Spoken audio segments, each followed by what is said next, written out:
Capítulo 1 O ritmo do Nilo. Entre o sol causticante do deserto e as sombras projetadas pelos templos monumentais, a vida no Antigo Egito fluía em um ritmo próprio, quase hipnótico. Ao amanhecer, enquanto os camponeses saíam de suas cabanas de adobe para trabalhar a terra, os sacerdotes já acendiam os primeiros incensos nos altares de pedra. Nas oficinas, o som do metal ecoava com artesãos moldando cobre e esculpindo relevos para eternizar seus deuses e governantes. Os mercados ganhavam vida com o vai-vem de comerciantes negociando linho, especiarias e amuletos, ao mesmo tempo em que os escribas, concentrados sobre seus papiros, registravam impostos e decretos com uma precisão cirúrgica. Pelas imensas colunas de Karnak, a nobreza desfilava com suas vestes finas, exalando perfumes de óleos raros.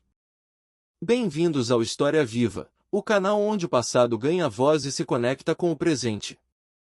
Se você gosta de viajar pelas páginas da história, não esqueça de curtir, comentar e compartilhar esta jornada, isso ajuda muito a manter viva essa memória coletiva.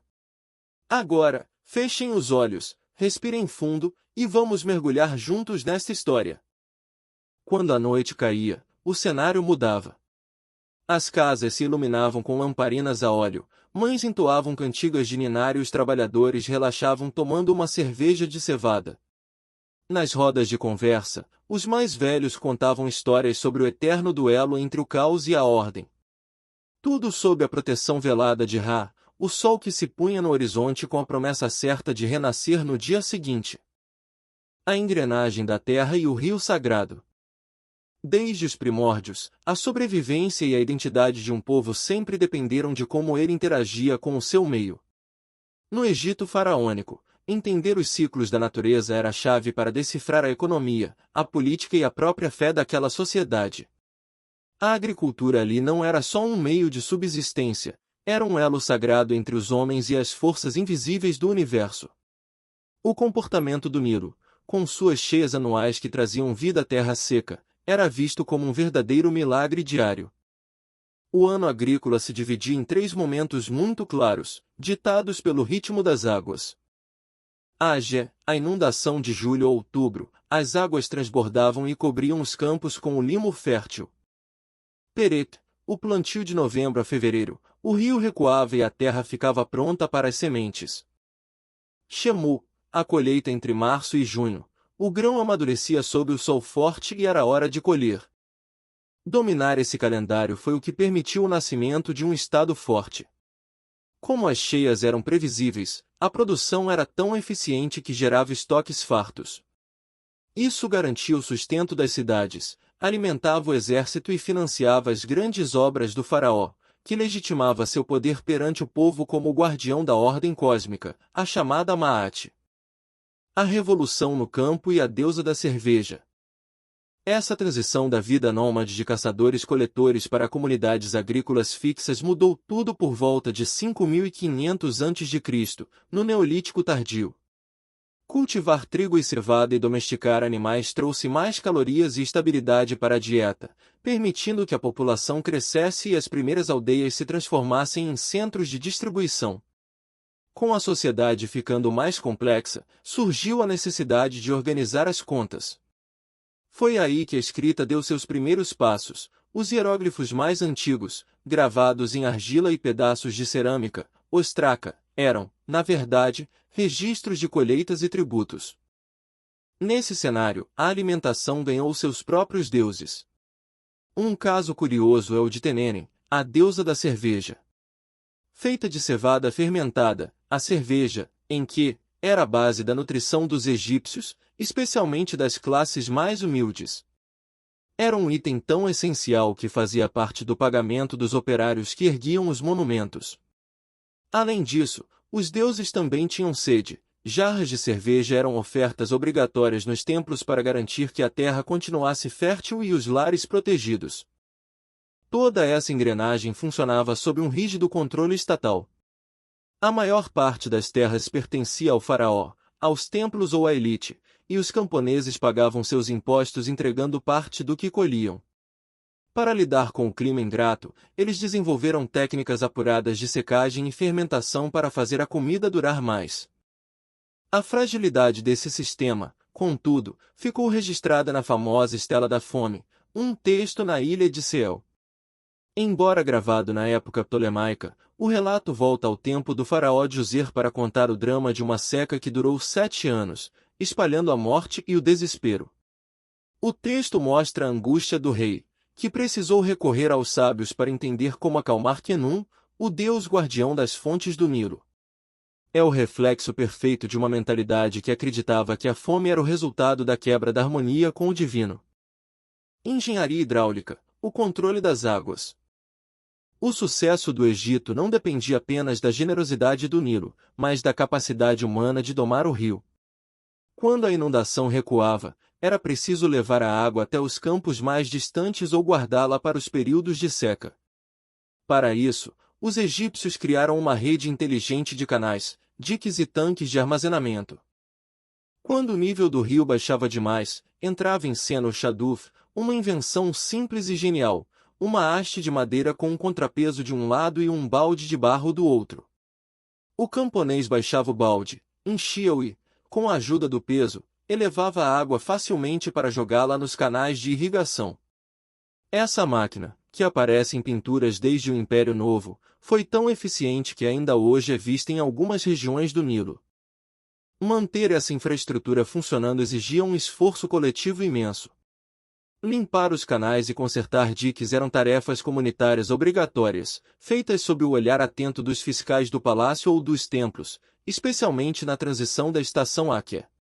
Como a água era o bem mais precioso, qualquer disputa pelo seu uso era tratada com seriedade pelas autoridades para evitar revoltas sociais. Da colheita ao armazenamento. Depois de colher o cereal, vinha o trabalho duro do processamento. Para separar o grão da palha, os egípcios espalhavam as espigas em um chão batido e faziam bois ou asnos pisotearem o material. Depois, usavam pás de madeira para jogar a mistura para o alto. O vento forte do deserto levava a palha leve, e os grãos mais pesados caíam limpos no chão. Esse processo era tão vital que se tornou tema frequente nas pinturas das tumbas, representando o desejo de fartura também na vida após a morte. Nada se perdia. A palha que sobrava virava combustível para os fornos, comida para os animais ou era misturada ao barro para fazer os tijolos de adobe que erguiam as casas. Até as cinzas dos fornos voltavam para a terra como adubo. Era uma economia circular intuitiva, baseada no respeito aos recursos disponíveis. Para movimentar tudo isso, o Nilo funcionava como uma grande rodovia. Barcos de madeira carregados de grãos navegavam de norte a sul, enquanto em terra firme as cargas menores seguiam em lombo de asnos ou nos ombros dos trabalhadores. O governo vigiava de perto essas rotas com postos de segurança ao longo do rio, pois sabia que qualquer saque ou atraso na entrega dos grãos poderia gerar crises de abastecimento. Os escribas controlavam cada saca que entrava nos celeiros estatais. Parte dessa produção alimentava quem trabalhava na terra, outra parte ia para os templos e o restante ficava guardado para emergências, campanhas militares ou para segurar os preços em anos de colheita ruim. Os celeiros eram construções de formato cilíndrico ou retangular, projetados sobre bases elevadas para proteger o grão de ratos, insetos e da umidade. Antes de virar alimento, o grão passava pelas mãos das mulheres, que o moíam manualmente em pedras planas até se transformar em uma farinha grossa. O pão do dia a dia variava muito. Os mais ricos comiam versões finas, adoçadas com mel e tâmaras, os mais pobres ficavam com um pão mais denso e rústico. Os animais no cotidiano e no altar. A relação dos egípcios com o reino animal ia muito além da utilidade prática, ela tocava o afeto e a espiritualidade. O gado bovino era o maior tesouro de um fazendeiro. Os bois puxavam o arado e pisavam o grão, e ter muitos animais era sinal de prestígio e riqueza, tanto que o governo realizava censos periódicos de rebanhos. No plano simbólico, touros e vacas representavam a própria fertilidade da terra. A deusa Thor, representada com chifres ou cabeça de vaca, era a grande protetora das mães e das colheitas. Quando um animal era sacrificado em um ritual, o ato unia o sagrado e o profano, a carne era consagrada aos deuses, mas depois acabava alimentando os sacerdotes e a comunidade no banquete festivo. Bichos de estimação e a sagrada paixão por gatos. Dentro de casa, o cenário era povoado por bichos de estimação. Macacos, furões, gazelas e aves faziam companhia às famílias e eram retratados em momentos de lazer nas paredes das casas. Muitos desses animais ganhavam nomes próprios, e quando morriam, eram mumificados e enterrados perto de seus donos para que a parceria continuasse no além. Mas nenhum bicho teve tanto sucesso quanto o gato doméstico, Felis silvestris libica. A aproximação começou por interesse mútuo. Os felinos selvagens vinham atrás dos ratos e cobras que infestavam os estoques de comida das vilas. Os humanos perceberam a utilidade. Por volta do Império Médio, os gatos já faziam parte do ambiente doméstico. No Império Novo, o carinho virou devoção. A deusa Baster, símbolo da maternidade e da proteção do lar, passou a ser representada na forma de um gato. Cidades como Bubastis tornaram-se centros de peregrinação com templos cheios de felinos sagrados. Machucar um gato era um crime gravíssimo, punido com a morte em certas épocas, e a exportação desses animais para fora do país era proibida por lei real. O cão também teve um papel nobre.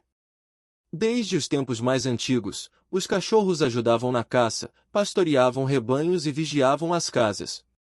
Eles ganhavam coleiras decoradas, comiam as sobras da mesa e estavam ligados à figura de Anubis, o deus com cabeça de chacal que guiava as almas dos mortos. Pão, cerveja e o luxo do vinho. Se a cerveja e o pão eram o combustível das massas, o vinho representava o topo da pirâmide social. Segundo a mitologia, a videira foi um presente do deus Horus à humanidade. Nos banquetes dos nobres ou nas oferendas nos altares de Luxor e Karnak, o vinho era visto como o sangue vital do cosmos, um néctar que conectava os homens à imortalidade. As videiras eram cultivadas com cuidado nas terras férteis do delta do Nilo e nos oásis, sustentadas por pergolas de madeira. A colheita era uma festa comunitária, acompanhada de perto pelos escribas. Depois de pisadas em grandes tanques, as uvas forneciam um suco que fermentava em jarros de barro. O mais impressionante é que os egípcios criaram um sistema pioneiro de denominação de origem. Nas ânforas encontradas nas tumbas, os produtores registravam o ano da safra, a região do vinhedo, a qualidade do produto e o nome do mestre vinicultor responsável. Os vinhos do delta oriental e de oásis como Kar já eram disputadíssimos pelas elites. Mas, embora o vinho corresse solto nas festas da corte, os textos de sabedoria da época já traziam avisos satíricos contra os perigos da bebedeira e defendiam a moderação. O uso dos óleos e o desafio do clima nas habitações. Outro recurso precioso era o óleo. Como as oliveiras eram raras no Vale do Nilo, o que obrigava o Egito a importar azeite de oliva de regiões como a Fenícia e Canaã a preços elevados, os egípcios aprenderam a extrair óleos de outras plantas locais. O óleo de rícino, por exemplo, era muito comum. Por ser denso, funcionava perfeitamente como combustível para lamparinas de cerâmica, pois queimava devagar e resistia bem às correntes de ar dos cômodos fechados. Na medicina, servia como laxante e cicatrizante de feridas. Na cosmética, ajudava a hidratar pele e cabelo contra o vento seco do deserto. Arquitetura inteligente, o design das casas. Viver no Egito exigia saber lidar com o calor sufocante e a poeira. Por isso, as habitações tinham paredes grossas de adobe, tijolo de barro secado ao sol, que mantinham a temperatura estável. As janelas eram minúsculas e ficavam no alto das paredes, permitindo a entrada de luz e vento sem deixar o calor ou a areia invadirem o ambiente. Os tetos eram planos, feitos de troncos e canas recobertos de barro, criando um espaço perfeito para dormir ao ar livre nas noites mais quentes. Havia um forte contraste entre a arquitetura cotidiana e a monumental. Enquanto as casas dos homens eram feitas de barro e pensadas para ser temporárias, os templos dos deuses e as tumbas dos mortos eram erguidos em pedra calcária, arenito ou granito. A pedra era o material da eternidade, reservado apenas para o sagrado e para o Estado. A madeira de boa qualidade, como o cedro do Líbano, era um item de luxo importado, usado apenas em detalhes como portas, móveis finos ou ferramentas específicas. Nas vilas operárias, como a famosa de Medina, as casas eram geminadas e organizadas em ruas estreitas. Tinham uma sala de entrada, uma cozinha com forno de barro ao fundo e pequenos estoques onde jarros de água e óleo eram enterrados no chão para se manterem frescos. As casas dos escribas e artesãos de elite eram maiores, às vezes com 2 andares, e contavam com móveis de madeira como camas elevadas com trançados de corda, cadeiras e baús decorados para guardar rolos de papiro ou ferramentas. Nas paredes, em vez de ostentação, havia pequenos nichos com imagens de deuses populares como Bes ou Tavere, protetores das grávidas e do sono, para afastar os maus espíritos do lar. Os palácios reais, a morada do Deus vivo. No topo da escala social estavam os palácios reais. Mais do que simples residências, essas construções monumentais serviam para projetar o poder divino do faraó. O design seguia uma simetria rigorosa, imitando a ordem perfeita do universo criada pelos deuses. Os palácios eram repletos de salas e póstilas, imensos salões cheios de colunas que imitavam florestas de papiros e flores de lótus, pintadas com cores vibrantes. Do lado de fora, jardins simétricos com lagos artificiais recriavam as águas primordiais da criação. No final do eixo central do palácio, ficava a sala do trono, elevada para que todos olhassem para o soberano de baixo para cima. Um exemplo marcante foi o palácio de Akhetaton, Tel El Amarna, construído pelo faraó Akhenaton. Quebrando tradições, ele desenhou uma cidade inteira voltada para o sol, onde o palácio se abria em grandes pátios sem teto para que os raios de Aton, o disco solar, pudessem tocar diretamente o solo. Embora essa capital tenha durado pouco tempo, mostra como a arquitetura era usada como ferramenta política e religiosa poderosa. Família, educação e moda, o tecido social. Dentro das casas, a família era a base de tudo. O pai atuava como provedor principal, a mãe gerenciava o lar e cuidava dos filhos, que eram vistos como a maior bênção de um casamento. Inclusive, quando um casal tinha dificuldades para ter filhos, recorria-se a orações, poções médicas e amuletos de fertilidade. Embora o homem tivesse a palavra final na justiça, as mulheres egípcias gozavam de uma independência jurídica rara na antiguidade, podiam assinar contratos, comprar terras e gerenciar seus próprios bens, mantendo o patrimônio mesmo em caso de divórcio. A educação começava cedo, em casa, onde as mães ensinavam noções de respeito aos mais velhos, moral e obrigações religiosas. Os filhos de nobres, artesãos ou escribas depois seguiam para escolas formais nos templos, onde aprendiam escrita e administração. Identidade na aparência. Para os egípcios, vestir-se e adornar-se era uma extensão da alma e do status social. A roupa do dia a dia era quase sempre feita de linho branco puro, escolhido por ser leve e fresco para suportar o calor do deserto. Os sacerdotes, por exigência ritual de pureza, só podiam usar linho branco imaculado. Os corantes, extraídos de plantas como o açafrão ou minerais como o lápis lazuli, eram caros e reservados para trajes festivos ou mantos funerários. A joalheria egípcia era uma verdadeira obra-prima técnica.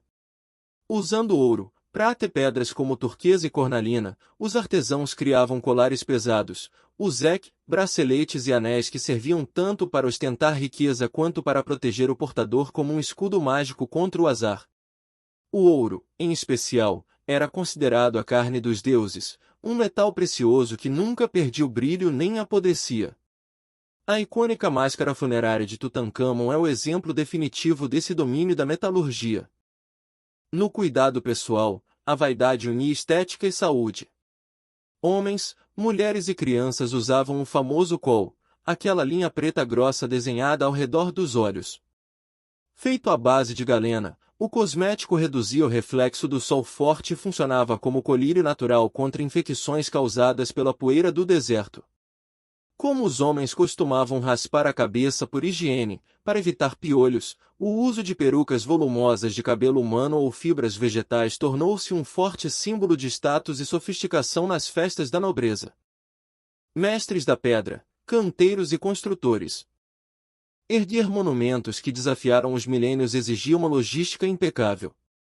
As pedreiras funcionavam ao longo do Vale do Nilo. Tura fornecia o calcário branco fino para o revestimento exterior das pirâmides, Assua entregava o granito rosa usado nas câmaras internas e Jebel el Silsila produzia o arenito para os templos do sul. A extração nas pedreiras de calcário combinava força e paciência. Os operários cavavam canaletas ao redor do bloco, inseriam cunhãs de madeira seca e jogavam água. Quando a madeira inchava com a umidade, a pressão quebrava a rocha em uma linha reta perfeita. Em pedras mais duras, como o granito, usavam bolas pesadas de dolerita para ir esfarelando a rocha aos poucos, através do impacto contínuo. Nas pedreiras subterrâneas, pilares de pedra natural eram deixados de pé para evitar desabamentos, garantindo a segurança dos canteiros que trabalhavam à luz de pequenas lamparinas. Desmistificando o trabalho escravo. Ao contrário do mito popular de que as pirâmides foram erguidas por legiões de escravos sob chicotes, as descobertas arqueológicas revelam que as obras eram grandes projetos estatais, realizados por trabalhadores livres e camponeses recrutados na época da inundação, quando os campos de cultivo estavam debaixo d'água.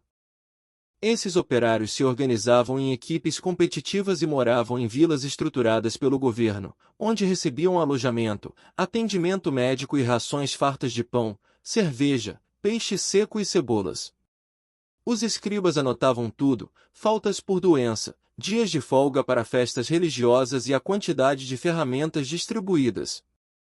Sem a invenção da roda para grandes pesos ou animais de tração fortes como cavalos, o transporte terrestre desses blocos imensos de pedra era feito à base da força humana.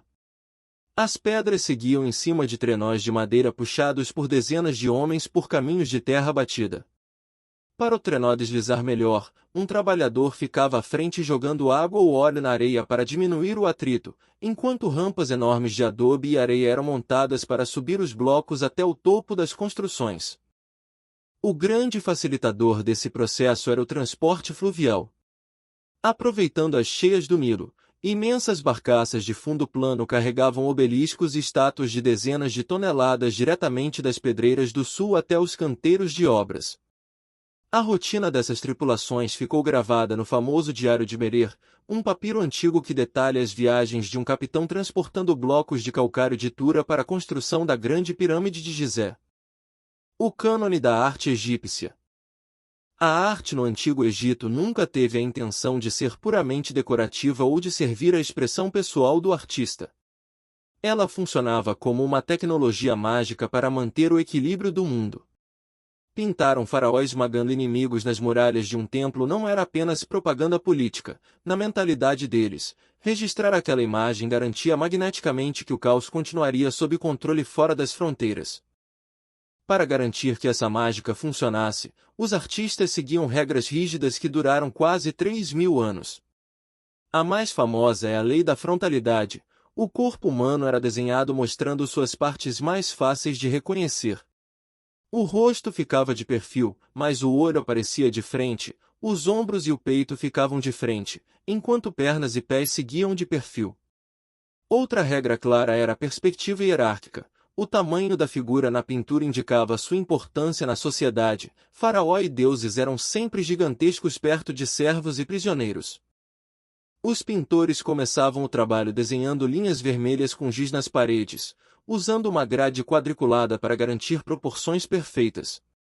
As cores vinham de pigmentos minerais e tinham significados simbólicos. Verde, vida nova, vegetação e ressurreição. Azul, céu e águas do Nilo. Vermelho, fogo, deserto e força destrutiva. Amarelo, sol e carne imortal dos deuses. Embora a maioria dos artistas trabalhasse no anonimato dentro de oficinas coletivas, alguns mestres escultores conquistaram prestígio e tiveram seus nomes lembrados. Já as dificuldades da maioria das profissões manuais ficaram registradas na famosa Sátira das Profissões, texto literário do Império Médio que os pais faziam os filhos lerem nas escolas de escribas, exagerando os sofrimentos dos canteiros, tecelões e ferreiros para convencer os jovens de que a vida respeitada era a de quem dominava os hieróglifos. A medicina dos papiros, ciência e magia. A medicina egípcia era uma mistura fascinante de observação científica prática e rituais sobrenaturais. Eles não enxergavam separação real entre corpo físico e alma.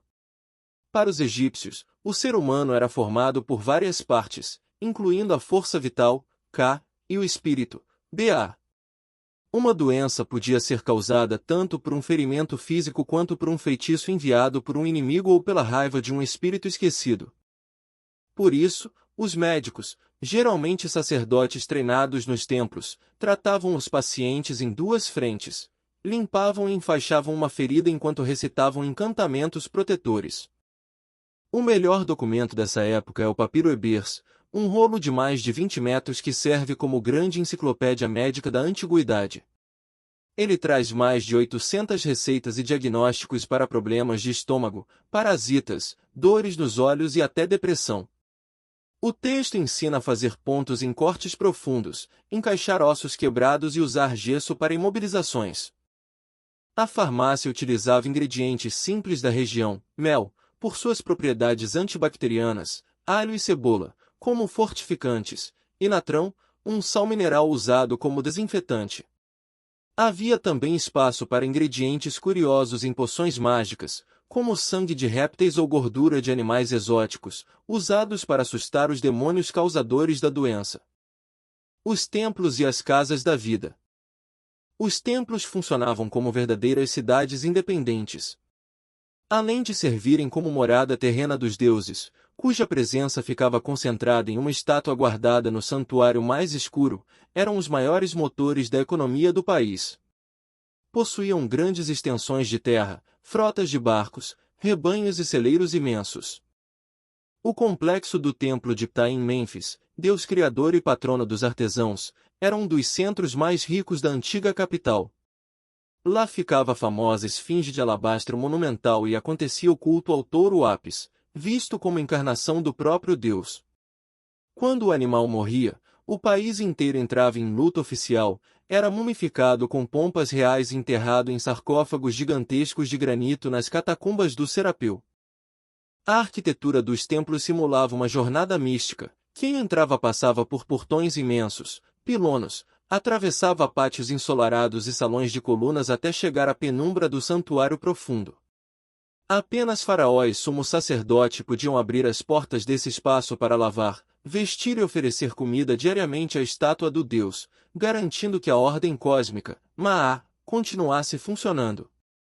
Para o povo comum, o contato com o sagrado acontecia nos grandes festivais religiosos. Nessas festas, a estátua do deus era colocada dentro de uma réplica de barco de madeira e carregada em procissão pelas ruas ou pelas águas do Nilo, acompanhada de música, dança e distribuição de comida e cerveja. O berço do conhecimento. Anexo a cada grande templo ficava a Casa da Vida, Perant. Essa instituição funcionava ao mesmo tempo como biblioteca, arquivo, oficina de escrita e universidade. Ali, escribas copiavam textos sagrados, astrônomos mapeavam estrelas para prever a cheia do Nilo e matemáticos calculavam medidas para construções monumentais. Os sacerdotes que gerenciavam esses locais eram os verdadeiros guardiões da memória do Egito. Foi essa dedicação em registrar e proteger o conhecimento que permitiu à cultura egípcia manter sua essência intacta.